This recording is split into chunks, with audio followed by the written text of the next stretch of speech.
Je viens de terminer le livre Un mois avec nos amis les âmes du purgatoire. Les connaître, les prier, les délivrer. Dans ce livre, il y a de nombreux exemples de Fioretti des âmes du purgatoire. Je vais commencer une série pour vous en donner quelques exemples. Premier exemple.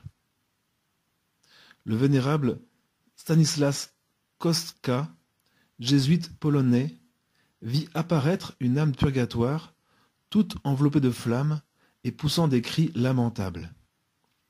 Il lui demanda si ce feu était comparable à celui de la terre. L'âme lui répondit que le feu de la terre, à côté de celui du purgatoire, paraissait un doux zéphyr.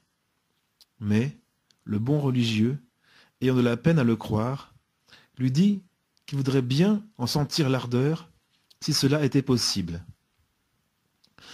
« Ah !» lui répondit l'âme du purgatoire, « un homme encore vivant n'est pas capable de sentir même une petite partie.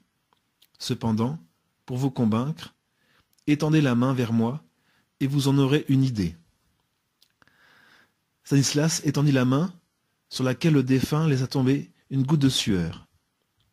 La douleur fut si vive que le vénérable Stanislas poussa un grand cri et tomba sans connaissance, comme s'il allait mourir.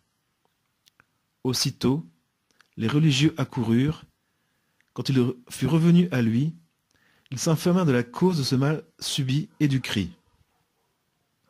Au récit de l'événement, ils furent tous remplis de crainte et prirent la résolution de multiplier leur pénitence, de fuir les plaisirs du monde et de raconter partout ce prodige, afin d'éviter aux fidèles le terrible feu du purgatoire.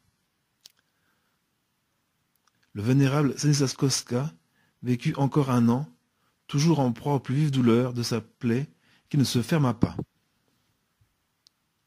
Fin du premier Fioretti.